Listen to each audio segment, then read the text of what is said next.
There's something most people overlook when they talk about success. They talk about goals. They talk about hustle. They talk about time management and habits and discipline. All of that matters. But none of it will get you very far if you don't start with one simple, overlooked question: why am I doing this at all? Every morning we wake up with a choice. We can let the day happen to us, or we can decide what the day is going to mean to us. That begins with purpose. That begins with asking a powerful question that too few people ask themselves: why does today matter? When you know your why, you're dangerous, not to others, but to your own doubts, to your own excuses, to the inertia that keeps you stuck in place. You're no longer just reacting to your calendar, your to-do list, or your inbox. You're leading your day instead of following it. Now, I'm not talking about some huge cosmic purpose that takes years to define. I'm talking about something simple, practical, immediate. Today's why. What is the reason I'm waking up and choosing to care today? Let me tell you a story. Years ago, I worked with a leader who was wildly successful on paper. Title, salary, accolades, you name it. But every morning he'd hit the snooze button. Not once, 3 times, sometimes 5. And when he'd finally crawl out of bed, there'd be this look in his eyes. Tired, yes, but also empty. Eventually he broke down. He told me, I don't even know why I'm doing any of this anymore. He had lost connection to his why. His work had become a series of tasks, meetings, and deadlines. Nothing rooted, nothing inspiring. He wasn't lazy. He was aimless. That's what a lack of purpose does. It makes effort feel pointless. So we went back to basics. I asked him, what's the impact you want to have today? It was the only thing I asked. Not next year, not next quarter, just today. It took time, but soon he started waking up with a different mindset. He'd begin his morning not with email or social media, but with intention. He'd write down a sentence: today I will lead by example. Or today I will encourage someone who's struggling. Or today I will do something that makes my team stronger. Small, specific, powerful. That's the key. See, your why isn't always going to be some grand mission. Sometimes your why is showing up fully for the meeting you'd rather skip because the person across the table needs your energy. Sometimes your why is being a little more patient with your kids because you want them to grow up feeling seen and loved. Sometimes your why is putting your head down and doing the hard work because it brings you one step closer to who you want to become. Without that purpose, our days blur together. They become transactional. We do things out of obligation, not out of meaning. And when that happens over time, we burn out, not because we're doing too much, but because what we're doing lacks connection. Think about this. Most people spend more time planning their weekend than they do planning their purpose. They prepare presentations, meetings, and meals, but they don't prepare their mindset. And so their days become reactive. They let the world set the tone, and the world is chaotic, noisy, and constantly pulling us in 10 different directions. But what happens when you start your day with a clear, grounded reason? Suddenly, the little things don't knock you off course so easily. You stop chasing every notification. You stop worrying so much about what other people think. You have a filter, a way to decide what matters and what doesn't. That's what a why gives you clarity. Here's a simple practice I challenge you to try. Tomorrow morning, before you pick up your phone, before you check your email, before you let the world pour into your mind, take 60 seconds. Sit quietly.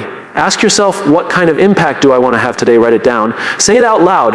Hold it in your mind. It doesn't have to be profound. It just has to be honest. It might be, today I will stay calm when things go wrong. It might be, today I will give someone hope. It might be, today I will learn something new. That's your win. That's your reason to show up. That's your why. I've met people who thought they were burned out from working too much. But when they reconnected with their purpose, when they started leading each day with intention, something shifted. They weren't tired anymore. They were energized.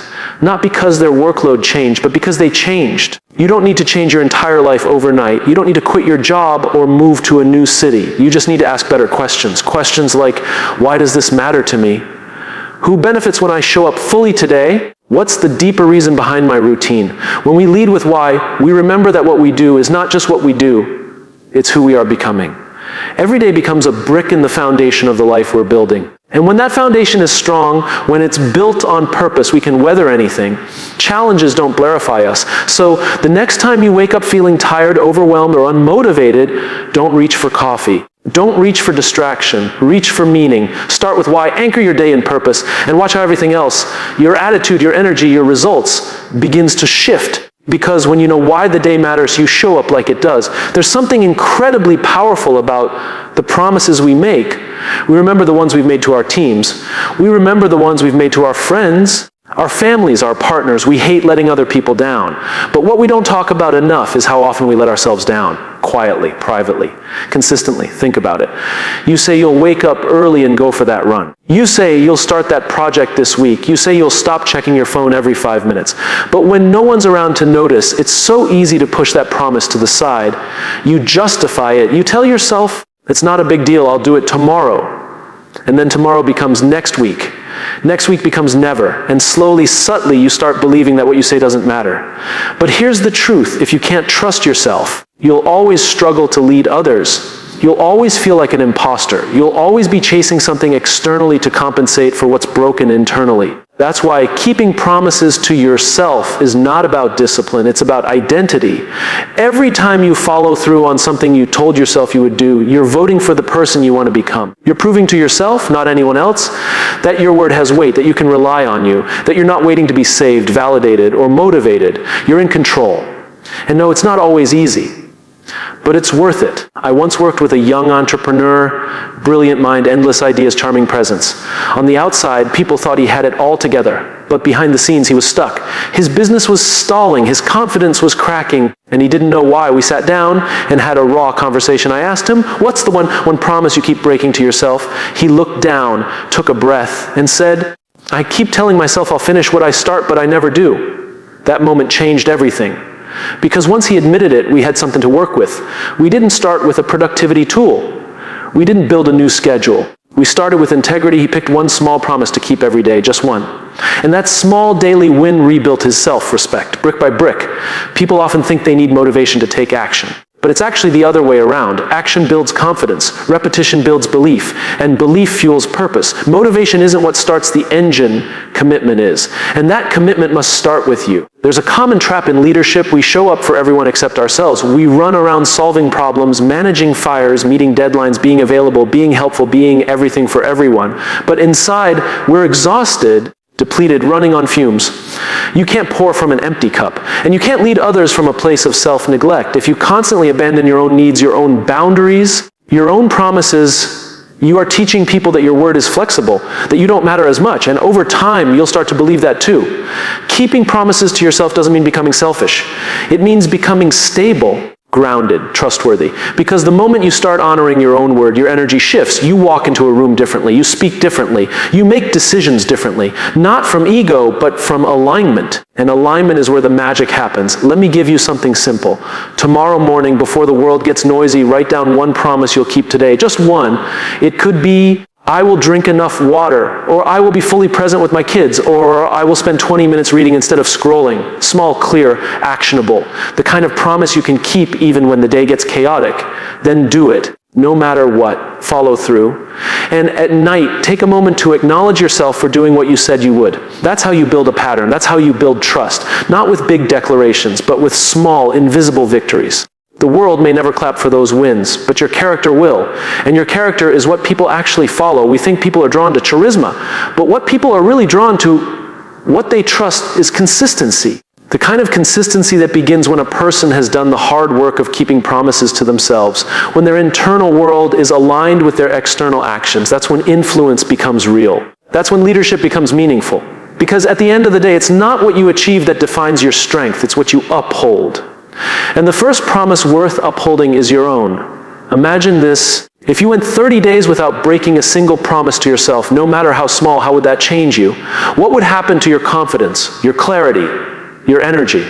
What would happen to the way others experience you? You don't need more information. You don't need another hack or app or routine. You need integrity, quiet, personal, inner integrity, the kind that isn't seen by others, but is felt by you. You already know what needs to happen. You've known it for a while. The only question is, will you honor it today? When you keep promises to yourself, you're not just winning the day. You're building a life you trust. That's how you lead. That's how you grow. That's how you win. Every single day, we live in a world that celebrates the highlight reel. Everyone wants the big moment, the applause, the breakthrough, the outcome. Social media has made it worse. Everywhere you look, someone's showing off their peak, their biggest achievement, their grand announcement, their moment of glory. But what no one posts, what no one talks about, are the quiet, boring repetitions that got them there. We've been conditioned to expect success to feel exciting, like we're supposed to wake up every day fired up, motivated, and overflowing with passion. But that's not how greatness works. Greatness isn't loud, it isn't glamorous. It's built in silence. It's built in the dark. It's built when no one's watching. If you look at any person who's consistently winning, not just occasionally, but predictably, you'll find a rhythm behind their results, not a rush. A rhythm, something they do daily, even when they don't feel like it, especially when they don't feel like it. They've learned to fall in love with the process, not just the prize. That's what I mean by embracing the boring reps. Because let's be honest, most of the things that lead to mastery feel incredibly unremarkable. Practicing the same move again and again. Having the same conversation with your team until it sticks. Waking up early to do the same journaling, the same reading, the same workout. It's not thrilling. It's not new. It's boring. And that's why most people won't do it. But boring isn't bad. Boring is where the work happens. Boring is where confidence is built. Boring is where identity is forged. Think about athletes. The best in the world don't just practice when the stadium is full. They train when it's just them, their coach, and the sound of their own breath. And they repeat the same drills, the same plays, until they're automatic, until they become muscle memory. So that when the big moment comes, they don't rise to the occasion. They fall back on their preparation. I once worked with a team leader who couldn't understand why their results were so inconsistent. One month they were hitting targets, the next month they were completely off track. The talent was there, the passion was there, but the process was missing. So I asked her, what do your boring reps look like? She looked confused. What do you mean? I said, what are the small things you do every single day, no matter what, that make the big results inevitable? She thought about it and admitted, honestly, I don't have those. I just work really hard when the pressure is on. That's the problem. Most people wait for pressure to perform. But true professionals don't rely on pressure. They rely on process. We built her a routine, a simple set of habits she'd repeat daily. Check-ins, debriefs, reflection, planning, nothing flashy, nothing groundbreaking, just boring, repeatable excellence. And in a few months, her team's performance transformed. Not because they got smarter or more talented, but because they got consistent. Consistency is a superpower, and boring reps are the path to consistency. The reason most people struggle isn't because they're lazy or unmotivated. It's because they're addicted to novelty. They chase the next thing, the shiny thing, the exciting thing. And the moment something feels too routine, too repetitive, they lose interest. They want change, but they don't want repetition. And that's a problem, because growth lives in repetition. You don't get strong by lifting a weight once. You don't get smart by reading a book once. You don't get trustworthy by telling the truth once. You become those things by doing the boring reps over and over and over again. Here's what's funny. When people see someone crushing it, they always ask, what's your secret? But usually there is no secret, just systems. Just habits, just effort that's been repeated so often it becomes who they are. Boring reps are the bridge between who you are and who you want to be. They're the small choices no one sees that eventually lead to the results everyone wants. I know it's not sexy, it's not supposed to be. That's the point. You do the reps not because they feel good, but because they do good, because they compound, because they quietly stack up into something powerful over time. And yes, you're going to want to quit. You're going to feel like it's not working. You're going to think, this can't be it. There has to be something more exciting, more advanced, more interesting. But that voice is lying. That voice is impatient. That voice doesn't understand how mastery works. Mastery is boring. Progress is boring. Winning is boring until it isn't. Until one day you wake up and you're further than you've ever been. And people ask how you did it. And you smile because you know the truth. You did it by doing the work when it was dull, when it was quiet, when it was just you showing up with no reward, no applause, and no proof yet. The people who win aren't the most excited. They're the most consistent. They're the ones who kept going when it stopped being fun. They're the ones who embraced boredom and made it their edge. So the next time you feel stuck, don't look for a breakthrough. Look for your reps. Ask yourself, what's the boring thing I've been avoiding, and then do it. Not once, every day. Because discipline isn't doing hard things. Discipline is doing simple things repeatedly, even when they're no longer interesting. That's how champions are made. That's how trust is built. That's how you create a life that wins every day. Not just in moments, but in momentum. Fall in love with the boring reps. They'll take you further than motivation ever could. Most people think leadership is about being in charge, about being the loudest voice in the room, the person with the answers, the title, the authority. But real leadership isn't about taking control. It's about taking care. It's about putting others first, not because you have to, but because you choose to. Leading with service, not ego, is one of the most misunderstood principles in the world. We live in a culture that rewards visibility. If you look successful, if you sound important, if you seem confident, you're praised. But ego, when it drives leadership, always leaves damage behind because ego leads us to ask the wrong question, how can I win?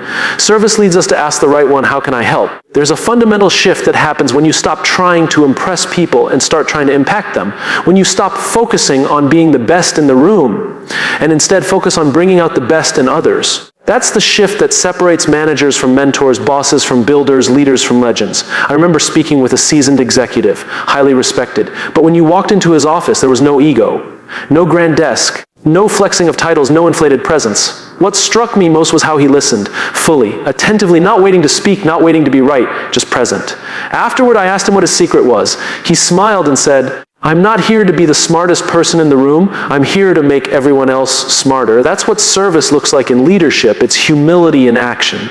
And humility isn't thinking less of yourself. It's thinking of yourself less. It's showing up not for recognition, but for contribution. It's knowing that the most valuable person in the room might not be the one talking the most, but the one helping others speak up. Ego will always tell you to protect your image. Service tells you to protect the people. Ego says, don't show weakness. Service says, be honest. Ego builds walls. Service builds trust. And the difference becomes very clear over time because one creates fear and the other creates loyalty. I once worked with a young team leader who had just stepped into a management role. She was driven, articulate, brilliant, but something was off. Her team wasn't responding. There was tension, burnout, resistance. She was frustrated. Why won't they just do what I ask? She said. I told her, because they don't feel seen. They don't feel safe. She was leading from a place of pressure, of performance, of ego, not because she was arrogant, but because she thought she had to prove herself. That's what ego does. It turns leadership into a performance, not a relationship. So I asked her to try something different. I said, tomorrow, instead of checking what your team has done, ask how they're doing. Show up for them before you expect something from them. A few weeks later, things changed, not overnight, but gradually. Her team started communicating more. They started taking more initiative. There was laughter in the room again. Not because her strategy changed, but because her presence did. When people feel seen, they show up differently. When they feel safe, they take risks. When they feel supported, they stretch further. That's the power of leading with service. You don't have to be in a formal leadership role to live this. Leading with service can happen in every part of your life. In your family, your friendships, your work, your community. It happens when you choose to listen instead of interrupt. When you choose to mentor instead of compete. When you choose to build bridges instead of building your brand. Service asks more of us than ego ever will. Because it's not flashy. It doesn't always get credit. But it's the only kind of leadership that lasts. Because it's not built on attention. It's built on trust. We all know someone whose presence makes us feel like we matter. That person who makes space for others, who uplifts, who leads not with dominance but with dignity. That's the kind of leadership the world is starving for. And it doesn't take much. It starts with asking, what does this person need right now? How can I contribute to their growth? What can I do today that serves someone beyond myself? Those questions will change the way you lead. They will also change the way people respond to you. Because service is magnetic. When you lead with empathy, with integrity, with care, people feel it.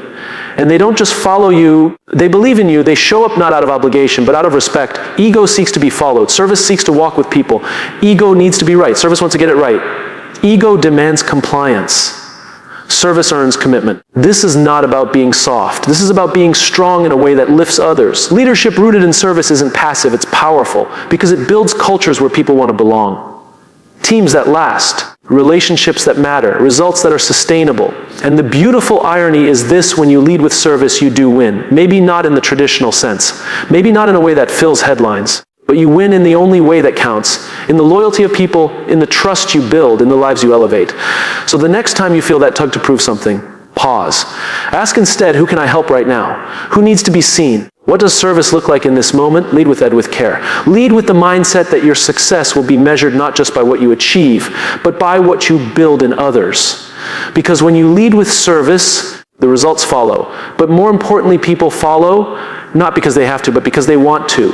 And that's how you win, quietly, powerfully, every day. We live in a world that's always rushing toward the next thing. Finish one task and another replaces it. End one day, and the next morning is already screaming for your attention. In the middle of all this motion, there's one habit that quietly separates those who grow from those who simply repeat. It's not something flashy. It's not productivity software. It's not waking up at 5 a.m. It's reflection. We don't grow from experience. We grow from reflecting on experience.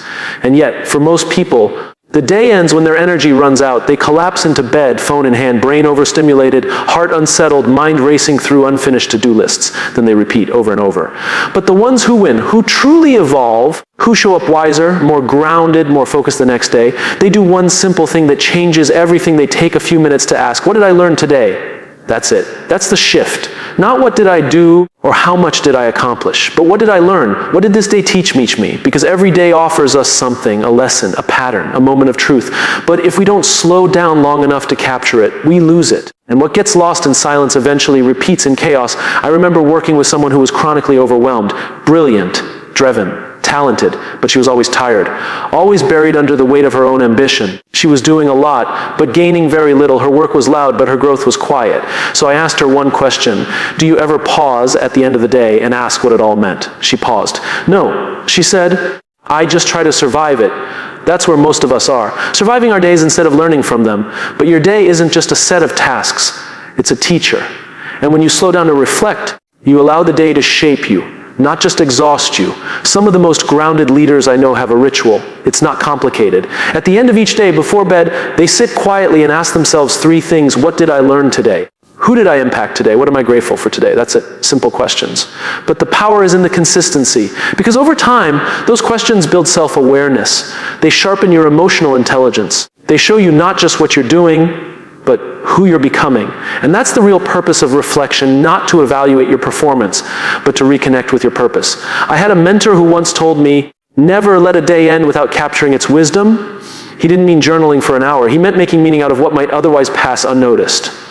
A conversation that revealed something, a mistake that taught something, a win that reminded you of your values. When you reflect, you transform routine into revelation. But here's the thing, reflection requires honesty. It's not about perfection. It's not about proving you had a productive day. It's about being real with yourself, owning what went well and what didn't, not for the sake of judgment, but for the sake of direction. There's no growth without awareness, and there's no awareness without pause. The world tells you to hustle, to push harder, to do more. But growth doesn't happen when you're always moving. It happens when you create space, when you breathe, when you sit quietly and say, okay, what is life trying to teach me right now? It's easy to dismiss this practice as soft, but the truth is reflection is a form of leadership, because when you reflect, you learn. When you learn, you adjust. And when you adjust, you lead better in your work, your relationships, and your life. If you don't reflect, you risk repeating. You keep making the same decisions, chasing the same goals, falling into the same traps. Not because you're not smart, but because you're not pausing. You're not giving yourself the chance to extract the lesson. And those lessons compound. A small realization today becomes a better decision tomorrow. A moment of gratitude tonight becomes a better conversation next week. This is how wisdom is built, not through age or experience alone, but through intentional reflection. You don't need an hour. You don't need to write a book every night. You just need 5 minutes. 5 quiet minutes to ask yourself, what mattered today? Where did I show up fully? Where did I hold back? What will I carry forward? And what will I leave behind? These questions create alignment. They reconnect you with your values. They remind you that your time is finite and your days are not to be wasted. They help you sleep better. Because instead of going to bed with noise, you go to bed with meaning. The most successful people I've met aren't the ones who do the most. They're the ones who learn the fastest. And reflection accelerates learning.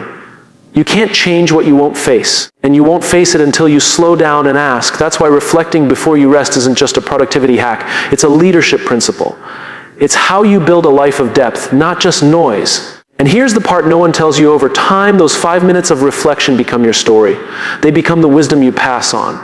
They become the clarity others feel in your presence. They become the reason people trust you, not because you have all the answers, but because you've wrestled with your questions. So before you reach for your phone, before you scroll into distraction, before you collapse into exhaustion, pause, sit with yourself, ask what the day gave you, ask what it took from you, ask who you became in the process, reflect before you rest, because how you end your day shapes how you start the next one. And the people who win every day aren't the ones who did the most, they're the ones who learned the most. And learning only happens when you choose to listen, even to yourself.